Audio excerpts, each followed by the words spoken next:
Hello everyone and welcome back to Local Liberty. It is August 20th, 2015. I'm your host Brian Saucier. This is our co-host Shane Goodrich. We're very happy to be back in the studio after a short break. Yippee! I am happy to announce our fourth child, Jack Saucier, is home and healthy. And we got a full gang, 2 boys and 2 girls at home now, and the farm is busy. And Wow. It's been a busy place. A little bit of updates from us at home, and all relating to chickens on the farm. We have a little bit of loss and a little bit of gain in the flock. The day before Jack was born, 5:30 in the morning, my wife woke me up, some commotion out in the field, and a coyote killed 18 hens, which is a bummer. When you say commotion, like, did you see this happening? Like, you see the coyote attacking?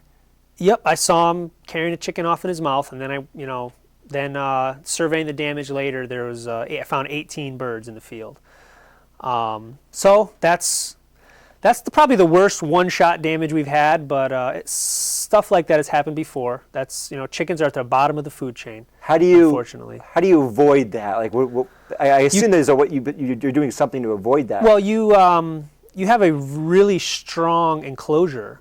And animals can't get through it. And by the way, a strong enclosure does not mean chicken wire. Just about any animal can cut through chicken wire like it's butter. Some real fencing will stop predators like that. But we let our birds mostly free range, and I got complacent. Haven't had a predator attack in over a year. I wasn't locking them up at night. They wander around in the field in the morning. The attacks happen at dawn. And we do what we can to deal with the predators. And so now in the future, you're going to go back to at night. I lock them up at night. Yeah. Lock them at night. And then I get out, 6, 7, 8, 9, whatever in the morning. They get let out, and there's a lot less chances of predator damage. You're keeping the chickens safe, Brian. That's right.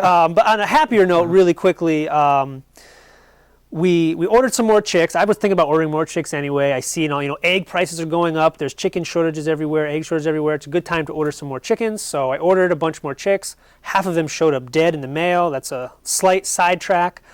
But the real happy news was from this morning, actually. We had one broody hen. That means they're sitting on the eggs. Okay. And she found a little nook underneath our house.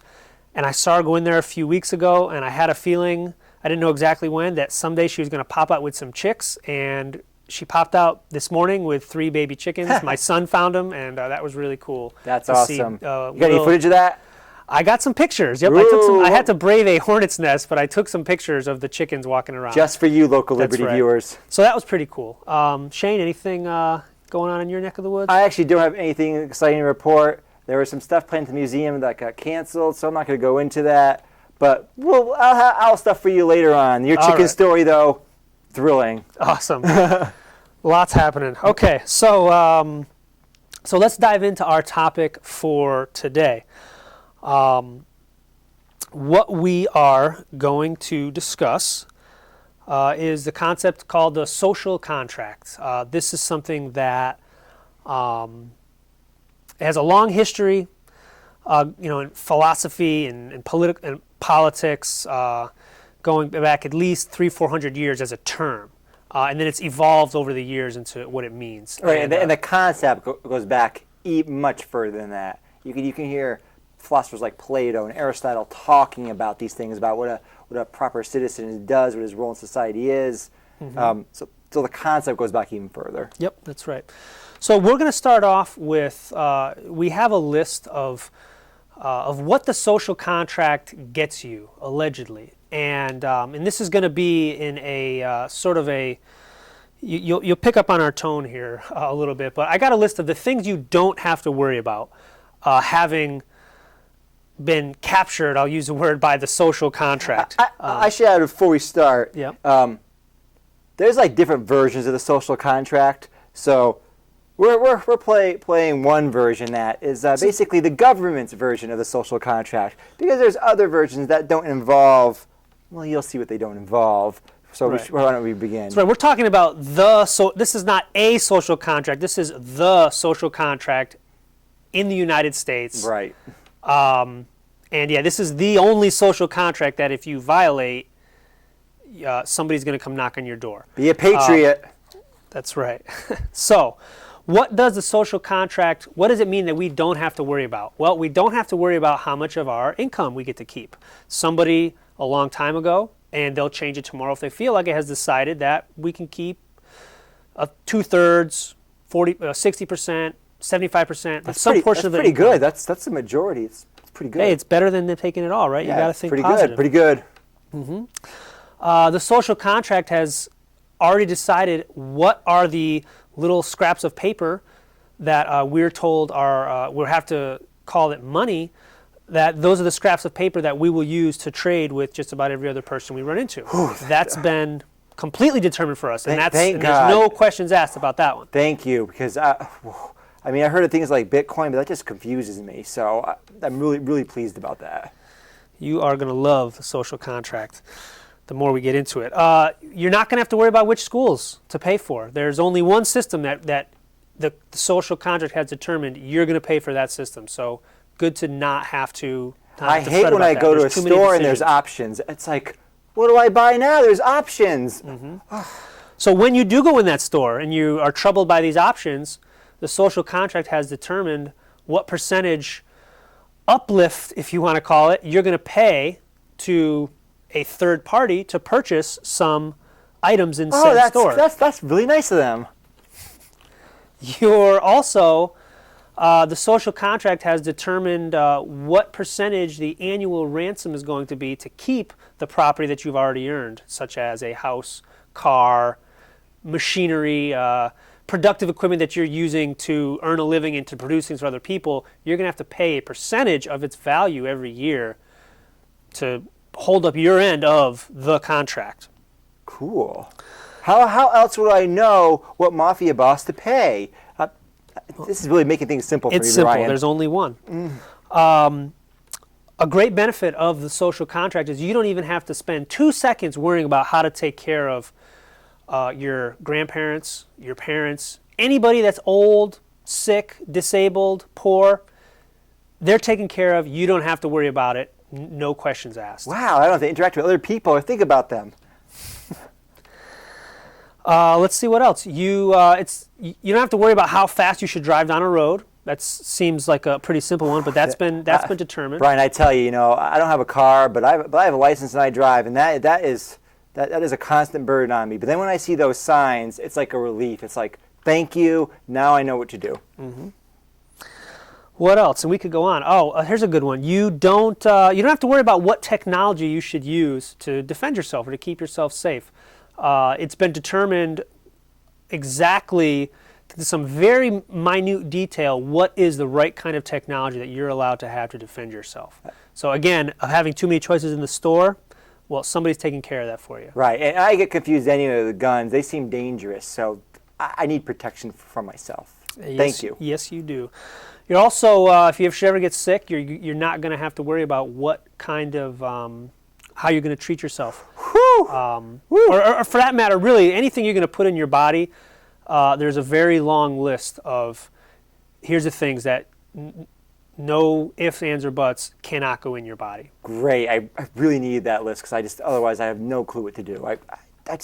How do you feed yourself otherwise? Yep. I mean, it doesn't make sense to me. Thank you. If you ever get the itch to build something, you won't have to worry about how deep to dig a hole, how deep to dig a footing. Even if you use a contractor, an expert that you trust, you don't have to take their word for it. It has been decided how deep that ditch is going to have to go. So they're on my side, I guess, and the way you put it. Well, unless the building falls down, then no. The inspector won't have anything to do with that after the fact. You also, how thick to put the walls, how thick the wall insulation needs to be. Don't have to worry about that. That's been determined. Another burden relieved. We live in a cold climate, so there's an exact R value that for the ceiling, the roof, the floors, whatever the case may be, they've got it figured out for you. I don't know what he was just talking about, but luckily there's someone else that will do it for me. Health insurance. Maybe it makes sense for you, maybe it doesn't. Either way, you don't have to worry about it. It's been determined that it does make sense for you as part of the contract. What about when I'm driving a car? Same deal. If you want to drive a car, it's been determined exactly what kind of insurance you're going to need and what the minimum requirements are. Because that's a lot of choices too. I mean, I tried getting insurance once for a car. I'm like, there's so many companies. Can someone just make this decision for me? That's what I was trying to find. Decisions. What else? Well, we already talked about put in your body. That kind of goes for food too. If you're concerned about what kind of foods are safe to eat, what manufacturers of foods, you don't have to worry. It's already been determined exactly which manufacturers have the certificates of compliance as part of the contract. But do they tell me my dietary needs that I need to follow throughout the day? Absolutely. There's a full... I'm not even sure what the latest incarnation is, but when I was growing up, we had such a wonderful, attractive food pyramid. I'm pretty sure it's been entirely discounted by all nutritional science, but that's okay. We'll get into this a little bit further later, but there's one party to the contract that they can change the terms whenever they want. So the fact that but they know what they're the nutritional doing, right? value, well, they are experts. Okay. The nutritional, science has completely discounted things like the food pyramid, and 100 million people are obese because of that. But don't worry, the part of the social contract is about not asking too many questions. I have no idea what he's talking about with nutrition science, so I'll just follow the government bureaucrat's advice. So, what do you have to worry about with all of this? All these, we just listed a whole bunch of decisions. We could go on and on, a bunch of decisions that you don't have to make. The only thing you got to worry about is how you're going to drag your butt to work for the rest of your life to pay for all these decisions that somebody else has made for you. Not to mention the $1 million per taxpayer that the federal government has accumulated when you count the funded debt of $18 trillion plus who knows how many trillions in unfunded liabilities of the promises that the government has made. We're talking 7 figures per person now. That's the only thing you got to worry about, is to figure out how you're going to pay for that. But don't worry about it too much, because that's part of the contract is, again, it's not asking too many questions. So, what does all this mean? Like, what if maybe you're not seeing, you may think, this is not that valuable, or what the heck is the social contract? We've got a simple representation of the contract. There's not an actual document that you can sign, so we've got something here, and this is actually a roll of toilet paper. But when push comes to shove, if at the end of the day you determine that the social contract is actually of no value to you, if you have something like this, if you've written out the contract on toilet paper, at the end of the day you can at least wipe your butt with a roll of toilet paper. So it's not valueless. You got to find the positive. This is value added, Brian, because he took the social contract, which is complete and utter bullshit, and he helped you take care of that, right? He's taking care of that problem for you. Thank you, Brian. I appreciate that. You got to find the good, Shane. All right, so all that past us, let's get into the philosophy of what the heck this is. We've had our fun talking about the ridiculousness of the social contract. In particular, it's not a contract. I never agreed to it. I never agreed to it. What this means in the United States. So let's start there. That's our first point. What is, and this is straight out of Merriam-Webster, I believe. Shane printed it in chromo color for us. What is the definition of a contract? A binding agreement between 2 or more persons or parties, and especially one that's legally enforceable. So, a binding agreement, that implies bilateral binding. In other words, it's binding on party A, binding on party B. And agreed to by both parties. Agreed to, I think by definition, has an element of voluntary. If you're coerced into something and you acquiesce, agreement isn't necessarily the right word to use. It's a constrained choice. Mm-hmm. That's the terminology I like to use. Okay, so I have to say do this because I have no other option. That's a constrained choice, just like the social contract. well, I have to follow these laws. Why? Well, because it's the contract, but I don't really have a choice. If I don't, they're going to put me in jail, so I'm kind of screwed, right? That's not a real contract. I'm only doing it because I'm threatened. I didn't agree to do it, but just because it's like, well, I don't want to get thrown in jail. I don't want men with guns to come and take me. I kind of have to go along with it. That's called coercion. Yes. It's like, certain people have fought the fight with the IRS, and a lot of them are sitting in jail. Right. And they'll basically, when you get down to the legal nitty gritty, and you press IRS in the court, and you say, no, taxes is voluntary, and I don't volunteer to pay taxes. They'll agree. Okay, let's say, yep, taxation is voluntary, but if you don't volunteer, we're going to throw you in jail. Right, which is idiotic. It is idiotic. And people say ridiculous things like, well, if you don't like it, we can get out. You can leave. No, that's ridiculous. Mm-hmm. I was born here. First of all, it's not my fault I was born here. I have social connections. I have family connections. And first of all, just leaving is not... There's all kinds of rules about leaving the country and entering the country. Yeah.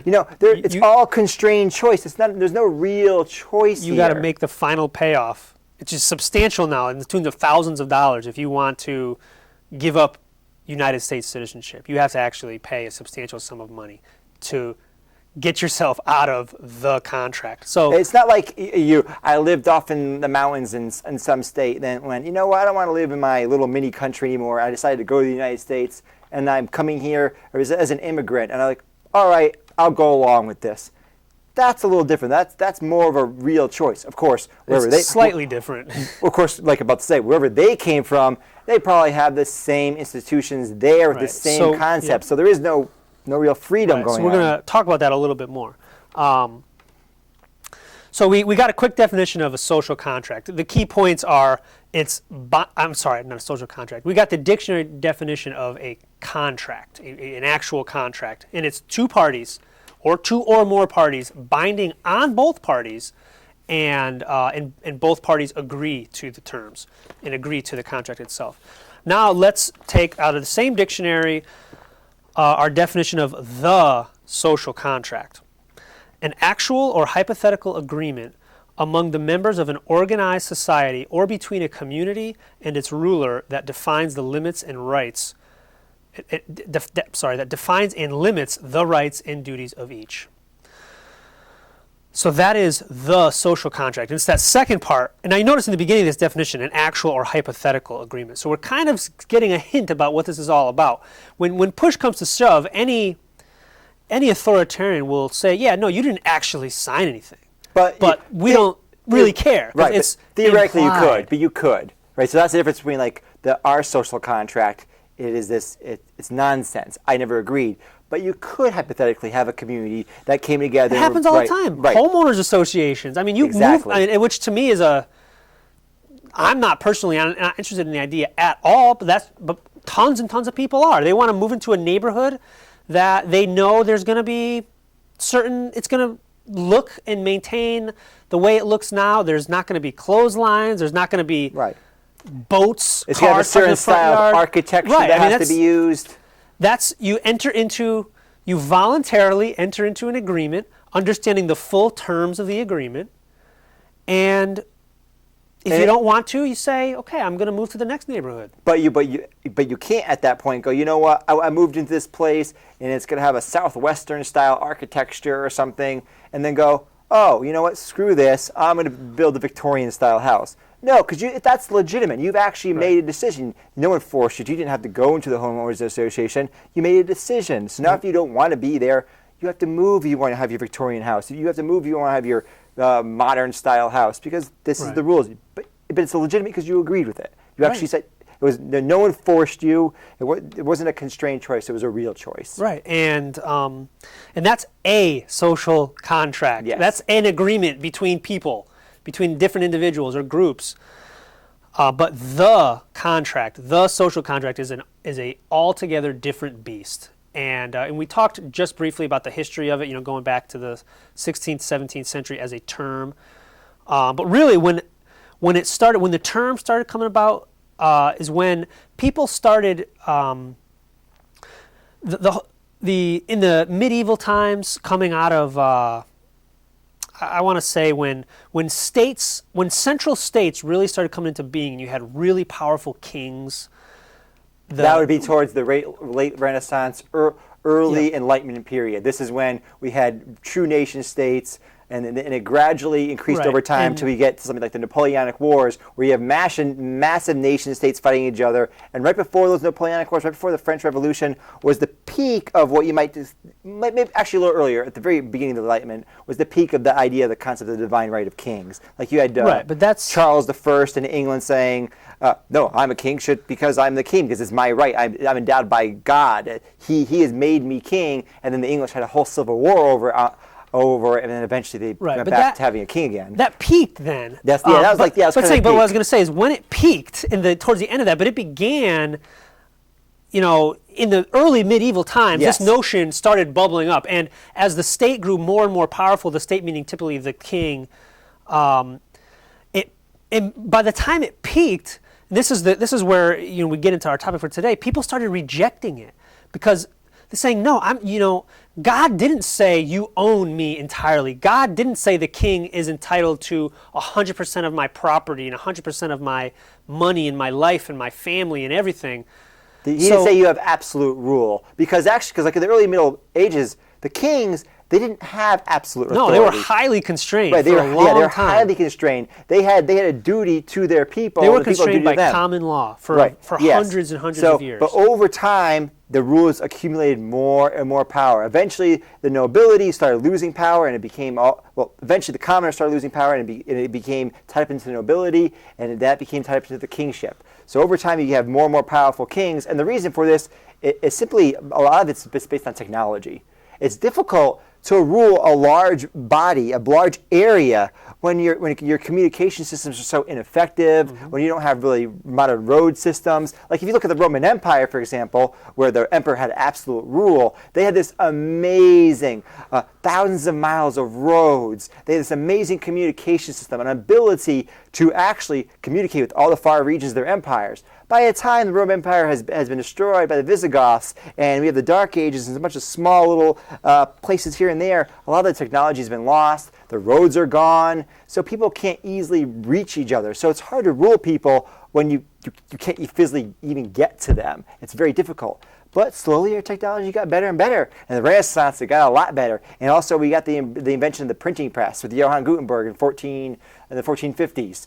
Oh, now I can start printing proclamations really easily. Now I can get my word out. And now the roads are getting better. And now the carriages are getting better. It makes it easier to control people. Yep, I think there certainly was a technological angle to the development, but I think another important piece is just the inexorable push of power, that it will accumulate more and more over time until it reaches a point where people have just had enough. Right, and then you get the Roman Empire collapsing. It's cyclical. It goes up and down, and to bring it all back, people got sick of, and eventually the population rejected the divine right of kings, and what it was replaced with to legitimize the same power structures stayed in place when the divine right of kings went out the door. It was replaced with the social contract. It was replaced with, we're doing it for you, and you actually agreed to this. But it was a slow replacement. Yeah, right? but it was an evolution. It wasn't suddenly one day. Right, but it's come full circle now. Now there's no president get up there and saying, God said I deserve 38% of your money. No, it's that concept's not going to fly. Right now it's.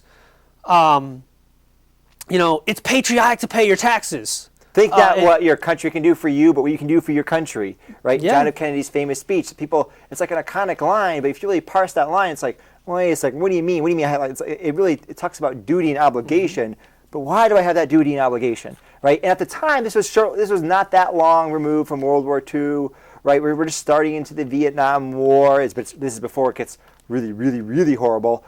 Right, so people are like, yeah, America, we gotta fight the bad guys, and we gotta be patriots. And again, it sounded good. It was like after you're attacked on 9/11. Let's band together. Let's do the right thing for America.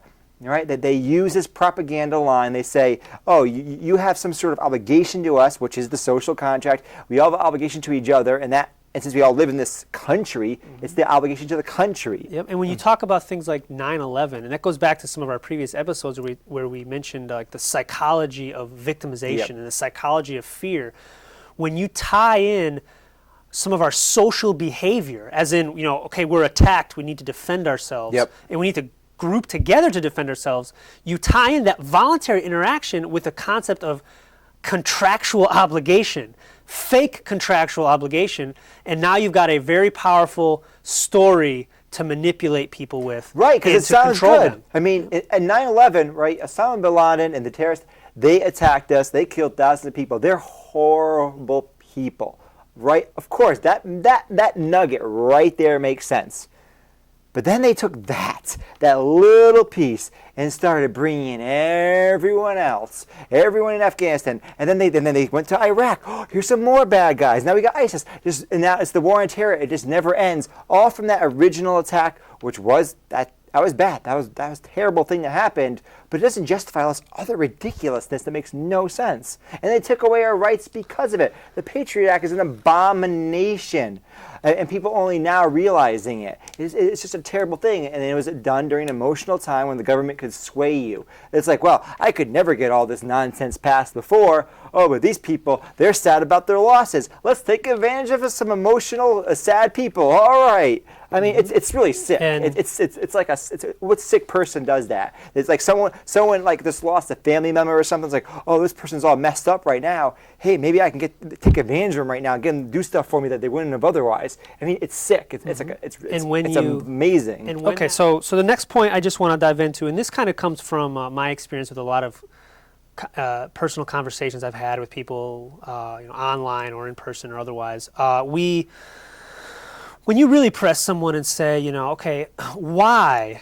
Like, I just don't think X, Y, or Z is a good idea, and why should this be binding on me? It will ultimately come back to, well, the social contract. Right. So what it is... I've had people tell me that. Yeah, so have I. So use those exact words. And at first I had the term thrown at me, and I had to go look it up. Like, what the hell are you talking about? The social contract. So I had to, that was another area of learning for me.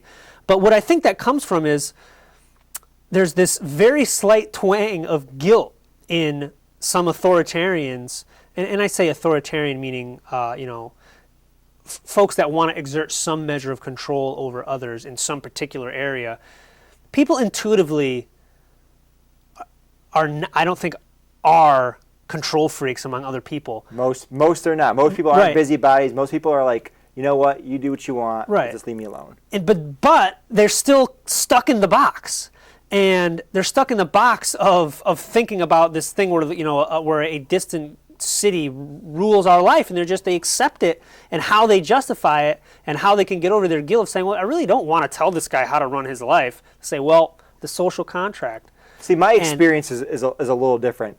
The people that tell me the social contract or say it's because you need to be a proper member of society, they are authoritarians, right? They are the busybody assholes that care what I do. They go, no, Shane, you can't put that in your body. No, Shane, you can't do that. No, Shane, you can't do this. No, you can't do that. Why can't I do that? I'm not bothering you. Well, no, that's just not right. Why? Well, there's social contract. You live in society. And those are those control freak people. It's like, oh, you like it. You don't want people doing this. You don't want people watching certain things. You don't want certain relationships to be going on. You don't want that. I don't care what you want. This is my life. Let me live my life. Mm-hmm. So the other people like that you're talking about, that like the guilt trip people, I've had those people too and had those conversations. But they're always like, I don't want to argue this. You're right, but I don't know. They feel confused and they're not really sure what to say. So those are the folks that I'm reaching out to. Right. On this show. We're reaching out to you. I want to get you past that confusion. I want to take that glaze off your eyes where you can see that this is bunk. Like this social contract concept is nothing but a way to exploit you. It's a way to keep you quiet while people steal from you. What contract is there that you didn't agree to. How does that make? Imagine some dude, some guy knocks you here, ding, ding, ding, hello, yes? Oh, excuse me, we're going to be building something here, and we're going to need your help. What do you mean, my help? Oh, well, see, you agreed to help build my house. What do you mean? Oh, see, it's a contract. See, I wrote a contract up, I signed my name, then I signed your name, so now you have to help me build my house. Come on. It's a contract. Right, that's the contract.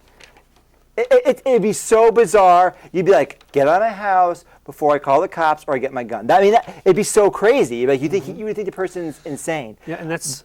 But when some tax collector comes, when some government agent comes, like, oh yeah, okay. That's example number 7,412 that we've presented on this show of different behavior for the government, different behavior for individuals. Contradiction is the name of the game. We were talking about that on the episodes about education, where like it's a little weird that you're going to give these people your kid over these people and let them do so much with your kid. It's like that's a little strange. If it was just some other random people, you probably wouldn't do that. It creates a weird situation. That's the most powerful and important and successful aspect of government is getting people to accept the contradiction. And the contradictions are beyond count. So that's a good segue into, let's talk a little bit about the contractual aspects of the social contract, as in would it hold up in an actual court of law in terms of contract law. Now, this was really quick, so I'm just going to repeat this definition again of a contract. A binding agreement between two or more persons or parties, especially one that's legally enforceable. So, is the social contract a real contract? So, first part, agreement between two parties.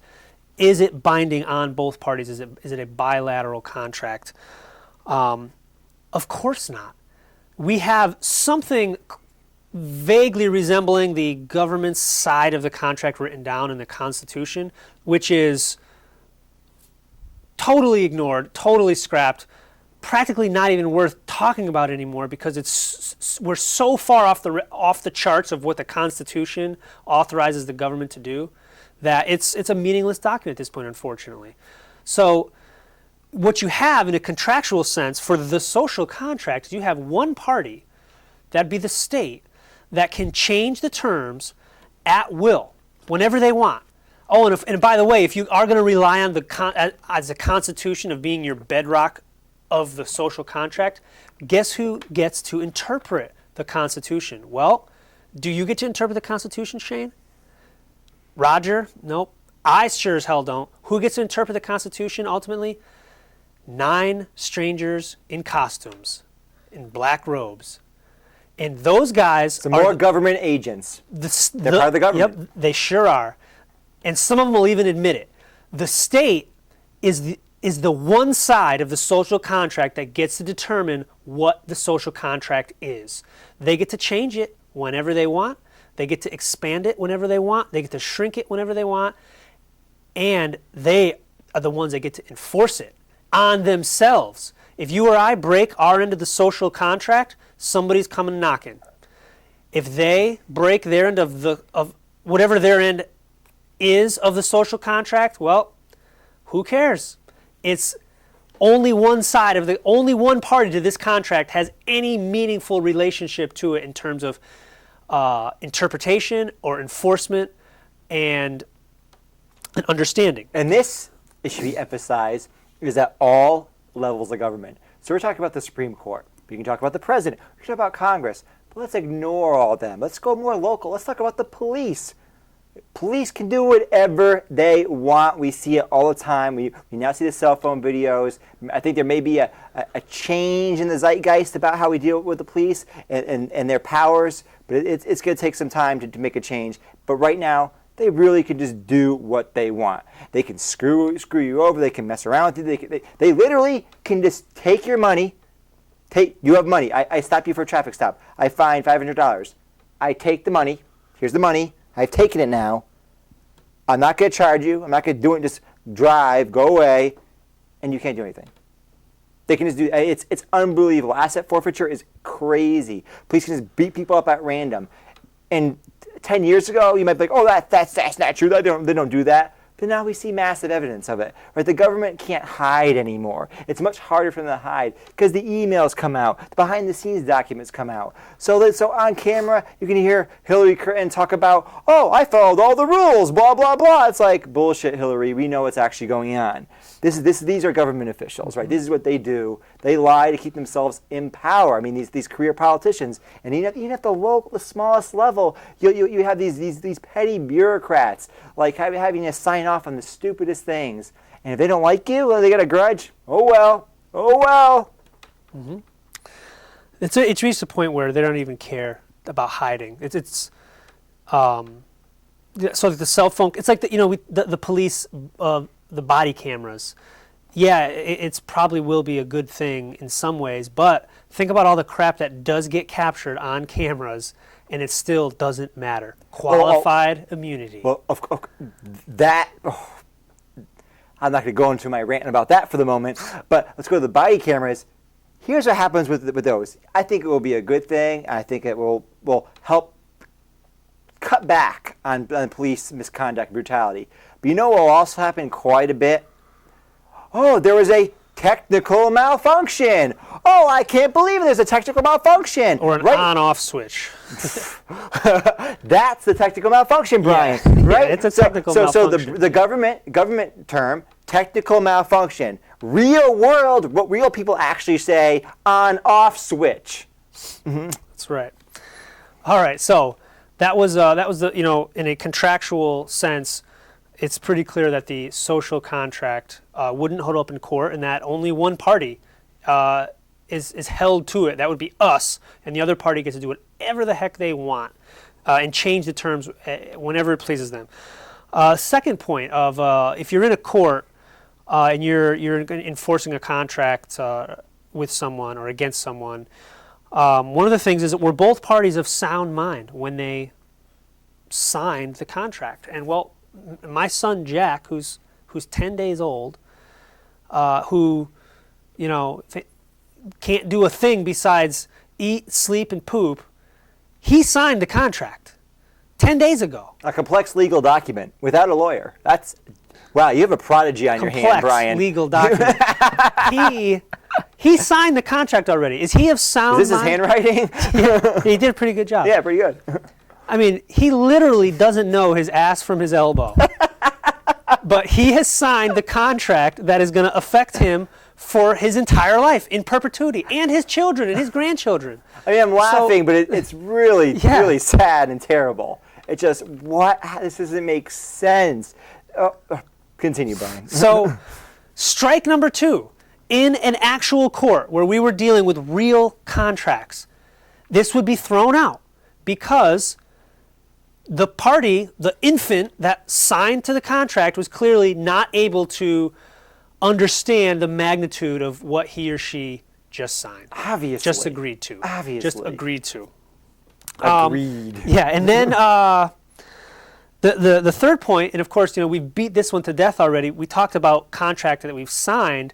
You can see there's nowhere on here to sign. There's nothing on here where it has a line to sign. It's because it's clear, and this will even the hardest authoritarian will admit, nobody signed anything. So nobody actually agreed explicitly to the terms of the said contract. Not that you could find the terms if you went looking for them anyway. But I'm wondering what some authoritarian bureaucrat would say to that. Would they say, "Oh, well, the guardians agreed"? Would they say you agreed? I mean, you think they would have an answer to that, right? That is going to get into some of our remaining points, okay. which we better get to, or we're going to run out of time. That's basically going to get to the. Then you're talking into the. Now we're into the realm of implied consent, which is which is a wonderful thing. There's so much you can do with implied consent. Now, let's say implied consent as a concept is valid. Like when you go to a restaurant and you order a meal, it's implied that you're going to pay for the meal. If you go to a strip club, it's implied you're not going to go, "Oh my God, naked people, this is horrible, I'm shutting you down." It's implied. You know it's going to go. What's going on there. Although strange enough, some people still try to do that instead of just not patronizing the strip club. It's the same thing with the smoking laws, right? Yep. You can't have a place that has people smoking tobacco. You can't, the horror that you can't. This baffles me. I don't smoke cigarettes. I don't particularly like cigarettes, but I don't understand why can't a business have whatever you want going on there. Have sex parties. I don't even care what you're doing. What does it matter? You're advertised. As long as it's here, this is what we're doing. We're not we're not lying to you. We're not saying we're doing this. It's not like, oh, this is the vegan juice bar, and you walk in and people are puffing like tobacco smoke in your face. I mean, that's not what's going on here. Yep. And you know, the door's right there, and the next business is right there, and you pick the one you want to support. End of story. So that's implied consent. Yes. It does exist. Now, does implied consent work for the magnitude of controlling your entire life? I don't think so. But let's basically let's give one example. Let's say, you know, I'm walking down Main Street in Willimantic, and I get mugged. And someone says to me, "Well, why were you walking down Main Street? That was silly. It's kind of like it's almost victim blaming in a sense." That is victim blaming. It's like if you're in the like Main Streets, maybe if you're in one of the more rougher neighborhoods of Willimantic, and something happens to you, it is victim blaming. Right. If I'm walking through a rough neighborhood in Willimantic and somebody beats me up and takes my wallet, is anybody really going to tell me, well, you agreed to be mugged by walking down the street? Of course not. So because I drove down this road, because I was born in Connecticut, because I was born in the United States, I agreed to be mugged every week for the rest of my life to the tune of whatever percentage, or I agreed to pay this X ransom to the town that I happen to live in for the rest of my life. Or I agreed to give up my childhood to some terrible, horrible government school system that's going to mentally abuse me for hours on end. I didn't agree to that. What the hell are you talking about? Nobody agreed to nothing. So again, and then move on to our next point, which we touched on a minute ago, or several minutes ago. You know, if you don't like it, you can leave. Well, that's great. Is that what you'd say a wife that's abused, is in an abusive relationship, and a husband's beating the crap out of her every day? You say, you know what? Great, if you don't like it, you can leave, but you got to marry another abusive guy. So you can leave this one. Right. But the next one's going to beat you up just as bad. So that's pretty much, or worse. That's pretty much what that argument is now. You could say, well, if you don't like it, you can go to Somalia. Or you can go to wherever the hell you want. And they're ignoring, all the costs.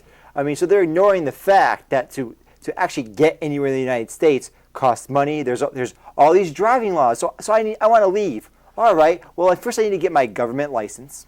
I need to get the insurance that the government mandates. I need to get out their government registration. And then I need to pass these various government rules on the road. And then I got to get a passport. I mean, it's just so absurd to say that. Mm-hmm. That argument, if you don't like it, just leave, is ridiculous. That's like when you tell poor people who are living in their city, oh, why didn't they just move? Because they don't have the resources to move. Right. It's not that easy. And the government makes it so much more difficult. And where I think that's even more absurd is why do I have to leave in order to avoid being mugged? Why do I have to walk to the next street over? Why is it on me to explain why I'm standing on this street? And when instead it's not on you to explain why you're mugging me. So the moral responsibility gets placed on the victim to say, well, why I shouldn't be victimized. Right. And again, this is just a massive contradiction. It's just like with the drug war. Oh, well, you don't want to have the police screwing you over. Well, why are you messing with that? What the hell? I'm not bothering anyone. Leave me alone. Oh, don't smoke that wacky weed. Then the police won't be beating you up. What? Are you crazy? No. Leave me alone. Just please, leave me alone. Leave each other alone. Right. Right. Yeah. Exactly. I hate it when it is victim blaming. When someone else attacks me, well, you're in a dangerous neighborhood. Yes. Sure, there is a point practically where if I know it's really dangerous, it'd be wise for me to avoid it. But it still doesn't mean... you volunteered and to get attacked. And agreed to get it beat right. up. No, yes. I'd never have. If there was a sign that said, if you walk on this street, we are going to beat you up, well, then there might be a difference there. If I go to the homeowners association of horrible thug homeowners, where it's like we attack random strangers that come through our homeownership area, and there's signs all about saying, you walk through us, we're going to kick your ass, and I do that, well, then that is my fault. Actually, signs like that are very common, and they usually just say no trespassing. So that's a entirely different story. That's right. a clear delineation of you're entering private property. The owner of the property desires you to not enter the property. If you ignore his wishes, then you're getting into a realm that's outside of the social contract. We're now talking about private property. Okay, so we're approaching out of time. I want to finish up with my final thought on this. Is it's kind of along the lines of what we did on the education piece. This is my question to parents. Does it sound right to you? And are you comfortable living with an idea like this social contract that is going to be binding on your children, whether they love it or hate it? In the sense, and basically, the reason I'm asking this question is, how much do you know about the future? How much do you know about what your children are going to want? What's going to be their happiness? What's going to be about? What's going to make their lives full? And basically, you're agreeing to terms that are going to dictate a huge portion of their life. And my question is why are you agreeing to that? Is it from just a little bit of naivety, or is it from an arrogance about knowing what your child is going to want exactly when they're growing up? They're definitely going to want to pay 38% tax rate when they're growing up. How do you know this? So it's a question I want to leave parents with when they're looking at their young kids is, to me, in my view, the only thing that I can think of that I'm very comfortable saying that my kids are going to want when they're adults is they're going to want freedom. So that is my mission, is to give them that. And that's my final thought for the night. Shane, anything you'd like to close out with? We often say we do it for the children. We have drug laws. We have all these laws. We have these things in place to protect the children. It's for the children, right? And ever since I was a little kid, ever since I was young, I always was confused by this. I'm like, okay, how long are you a kid? What's the point? You want to protect the kid to do what? So he can become a happy, healthy adult that wants to pursue his goals. So, like, I don't have kids. I'm not interested in having kids. But the idea for me when I was a kid was like, well, oh yeah, you want to protect me? Well, just make it so I can choose to do what I want to do. I want to live my life. That's protecting me. That's protecting me. Protecting my interests to be free. Just trying to keep the kids overly safe. That's all. There's so many laws. That's justification. Oh, we have to have this kind of censorship. We have to have laws against consensual victimless crimes, right? Oh, because kids will get involved, or it will hurt children, the cultural children. It's like, well, what happens when those children become adults? So now you're going to leave them in perpetual childhood. That's what you're doing. That's the goal. Like you're never going to allow them to grow up and to be free to pursue their goals. So you're not protecting the children. That doesn't make sense to me. So please think about that when you're thinking about these various subjects. Yes, maybe some of these things that go on in the world you don't like, but if they're not actually hurting you, if they're not actually affecting you, okay, let them do what they want to do. As long as they let me do what I want to do, everyone's happy. No one's fighting for a piece of the pie. No one's going, oh, I need to make sure to get my law passed, because if I don't get my law passed first, he'll pass his law and he'll screw me over. So I got to screw him first. That's a terrible way to live among a society. It's a terrible way to live and form a community. It doesn't make any sense. Brian, where can they see more local liberty stuff? Check us out on Facebook and YouTube under Local Liberty. Just search for that, 2 words, you should find us. Put the quotes on, makes it easier. There you go. Localliberty.org is our website. localliberty.ct@gmail.com is our email address. And we are going to start writing some more articles to go on the web. We're going to get Roger in on that. I got to get busy on that, writing some articles. Yell at him on Facebook. Yes. I wrote the longest article so far. For our blog online. I'm looking forward to that as well.